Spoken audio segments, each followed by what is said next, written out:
Halo teman-teman semua, jumpa lagi kita di podcast bersama Ikatan Wajib Pajak Indonesia (IWPI). Halo Pak Rinto, masih semangat hari ini Pak? Selalu semangat Mas untuk membela wajib pajak di seluruh Indonesia Mas dan mencerdaskan kehidupan bangsa Mas terkait dengan pengetahuan di dunia perpajakan yang sangat sangat rumit sekali Mas. Oke, luar Kita biasa. sepertinya kita dapat juara satu sih Mas Piala Dunia kerumitan perpajakan. Piala Dunia kerumitan bidang perpajakan ya, mantap. Iya Mas. Memang serumit itu dan sekacau itu ya dunia tipu-tipu di perpajakan Khusus kita ini. untuk bos rakyat Mas. Tapi kalau untuk pejabatnya semuanya final Mas. Oke, untuk pejabat Malah justru ada yang bagus ya. Oke, baik. Siap. Jadi Pak Rinto melalui IBPI kemarin sudah ngebahas calon hakim agung yang lolos yang namanya Triyono error, Diana juga error. Kali ini mau membahas Budi Nugroho ya, calon hakim agung Mahkamah Agung bagian pajak yang sebentar lagi kalau lolos, wah bisa bahaya juga. Ternyata juga diduga cacat integritas. Masalah apa nih dengan Pak Budi Nugroho ini, Pak? Salah apa dia nih? Jadi ternyata itu gini Mas, kalau kita kita pelajari Mas Aman ya, saya ini mumpung di awal Mas ya. Ternyata masalah perpajakan ini kan orang bilangnya apa Mas Aman? Pajak itu demi untuk target penerimaan negara kan, untuk mengisi APBN itu bahasa yang didengung-dengungkan oleh pegawai-pegawai pajak di saya keliling di nasional itu seperti itu Mas. Kami Betul. tugasnya untuk mengisi APBN. Hmm. Nah, ini saya temukan yang hal yang menarik Mas Aman ya. Nah, ini mumpung di awal ya, Hmm. sebelum bahas kita Bapak Budi Nugroho Mas ya. Ternyata pajak ini bukan masalah uangnya Mas Aman. Tapi, Tapi masalah membuat kita itu ribet dengan masalah administrasi yang tidak akan pernah selesai. Itu Mas Amal. oke. Jadi, Kalau itu kita pusing dengan administrasi nggak bisa selesai, akhirnya apa Mas? Kita nggak bisa produktif. Akhirnya serbuan barang-barang asing masuk, itu loh Mas. Nah, hmm, dan harga-harga kita jadi mahal Mas. Kita nggak bisa ekspor, ekspornya kita kemahalan, hmm, barang asing masuk, Mas. Cina bisa produksi barang segitu murahnya itu Mas. Ini, hmm, ini, ini saya simpulkan sendiri Mas ya. Saya keliling di ini Mas ya. hmm. Jadi Oke. yang diserang itu bukan ini Mas, yang diserang adalah kedaulatan negara kita, itu loh, Mas. Hmm, Nah, kita kembali lagi ke masalah calon hakim khusus pajak. Ini yang lucu juga Mas Awan. Ini kan alasannya Mahkamah Agung itu sangat banyak perkara kasasi Mas. Kasasi peninjauan kembali terkait masalah pajak Mas Awan. hmm, Nah inilah disebabkan butuh tiga hakim agung kamar tunggu khusus pajak Mas. hmm, Nah, ini yang diloloskan tiga, Mas. Kemarin seleksinya kalau salah enam, Mas. Ini yang diloloskan tiga. hmm. Nah, seharusnya kan masalahnya itu, Mas, itu kan jangan sampai banyak gugatan, jangan sampai banyak apa keberatan dan banding gitu, Mas Amal. Biar masalah Betul, nggak menumpuk kan gitu, Mas Amal. Ini masalahnya betul. ini masalah oknumnya dibiarin aja, masalah gugatan, keberatan dan lain-lain masuk banyak, dia kesulitan. Itu Mas Aman. Termasuk Budiana Maleman Ginting yang termasuk dia sebagai audit utama di Ijen Kemenkyu. Harusnya dia kan mencegah ada masalah apa ini utamanya. Ini enggak Mas Konoha Mas. Nah, ternyata itu tadi Mas, keruwetan administrasi yang akhirnya apa, Mas ujung-ujungnya adalah proyek Mas. Ya minimal kan proyek sosialisasi peraturan baru, proyek sengketa. Ini proyek Mas, ujung-ujungnya Mas. Nah, ini kita lihat Mas yang langsung ke Budiana. Nah, ini Mas. Nah, ini surat laporan masyarakat tentang rekam jejak integritas. Nah, integritas, kapasitas, perilaku, dan karakter calon hakim agung Kamar Tun Khusus Pajak Dr. Budi Nugroho, SHSE, M.Hum. Ini nama saya sebagai pemberi informasi dan Saudara Budi Nugroho sebagai CHA Khusus Pajak.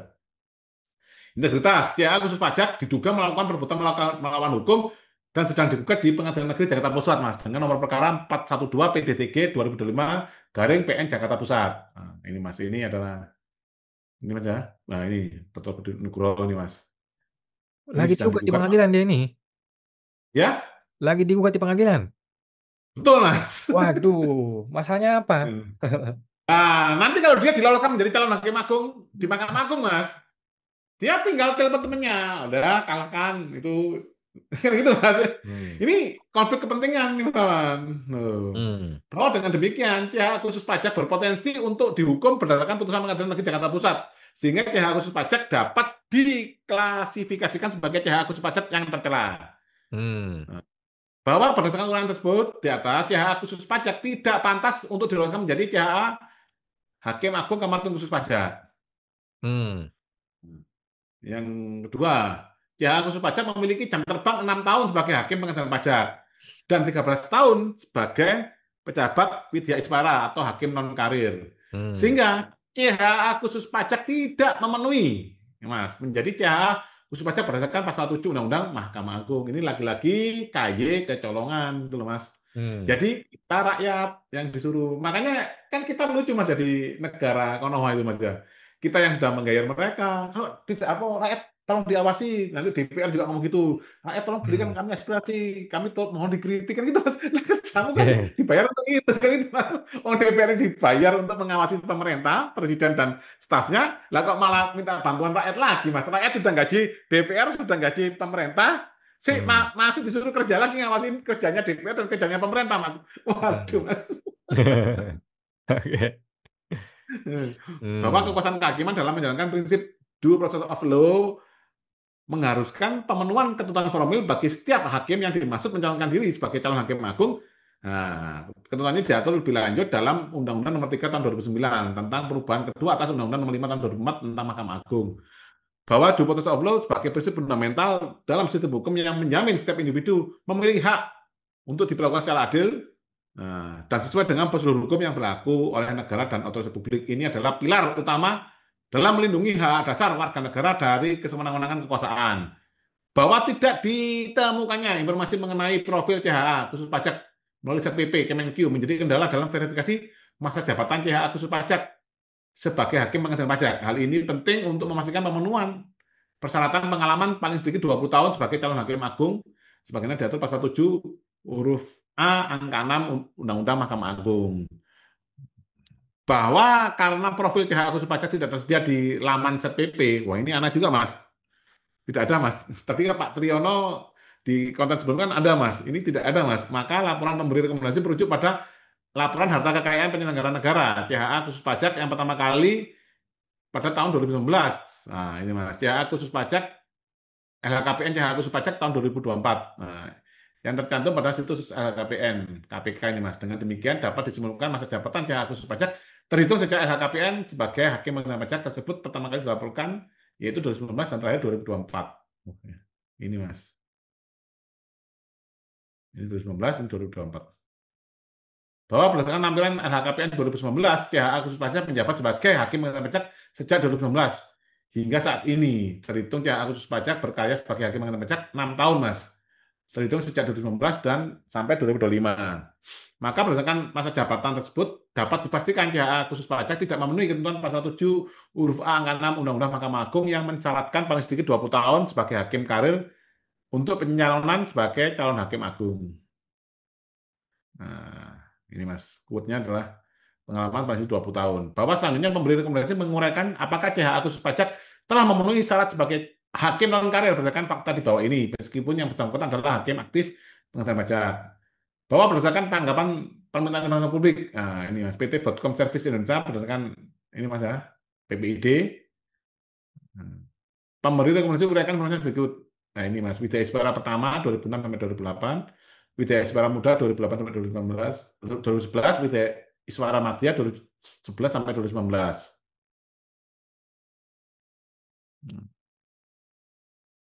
Nah ini Mas, sudah ada jawabannya Mas.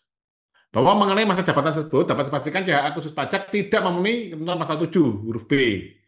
Nah, angka 2 Undang-Undang Nomor 3 Tahun 2009 tentang Mahkamah Agung selamanya disebut Undang-Undang MA. Nah, pemberi rekomendasi menemukan pendapat CHA khusus pajak melalui wawancara. Ini Mas.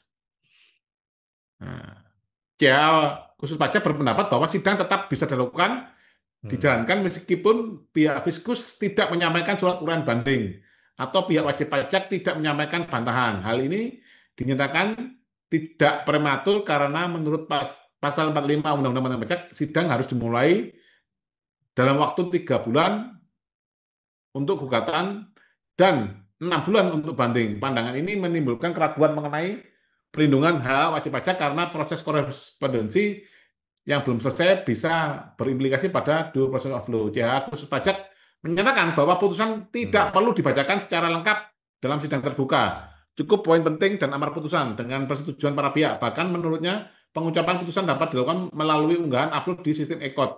Nah, pandangan ini berpotensi menyederhanakan prinsip keterbukaan sebagaimana diatur dalam pasal 83 Undang-Undang Pengadaan Pajak yang mewajibkan putusan diucapkan dalam sidang terbuka untuk umum. Hmm. JA khusus pajak menyatakan bahwa Kementerian Keuangan telah mengupayakan sinergi antara Ditjen Pajak dan Ditjen Bea Cukai termasuk audit bersama dan pertukaran pegawai. Namun tidak ada langkah konkret yang jelas dari bersangkutan mengenai bagaimana sebagai calon hakim agung ia mendapat ia dapat menjamin putusan-putusan pajak menjadi panduan preventif bagi pelaku usaha sehingga masih terdapat keraguan atas visi besar yang ditawarkan. Nah, ini tadi Mas ini Mas yang di awal tadi Mas ya bahwa kasus-kasus tidak pernah diselesaikan dengan tuntas, akhirnya banyak kasus dan dibiarkan saja Mas. Hal ini semakin menegaskan bahwa CH Khusus Pajak tidak memenuhi kapasitas integritas maupun visi kebangsaan yang layak untuk menduduki jabatan Hakim Agung Kamar Tun Khusus Pajak. Hmm. Bahwa berdasarkan uraian tersebut di atas, CH Khusus Pajak tidak pantas diloloskan menjadi calon Hakim Agung Kamar Tun Khusus Pajak. Seperti itu, Hmm. Mas. Jadi ini dia di ke pengadilan, dia datang apa nggak datang? Nah, ini biasanya tidak datang, Mas. Ya, bagaimana dia mau memberikan keadilan kalau dia sendiri tidak peduli dengan proses keadilan terhadap diri dia sendiri? Ya, itu seperti itu, Mas, kelakuan pejabat-pejabat di negeri kita ini, Mas. Nah, makanya kalau ada yang demo-demo sampai marah itu, ya memang saya tidak merekomendasi, tapi ya saya memaklumi lah, Mas. Karena rakyat sudah lama ditekan, terlepas itu ada penyusup atau enggak, kita susah menilainya, Mas Awan. Nah, karena Hmm. memang mencari keadilan di negeri kita sangat susah, Mas. Hmm. Oke, memang sesulit itu ya teman-teman ya. Dan kita akan pantau terus, jangan sampai ketiga orang diduga cacat ini, cacat integritas, cacat prosedur, dan akhirnya bisa masuk ke Mahkamah Agung dan malah justru membahayakan upaya hukum kita semua di pengadilan nanti. Baik, terima kasih Pak Linto Pak. Kita jumpa lagi Pak di podcast berikutnya Pak. Mari Pak. Oke, Mas, sama-sama.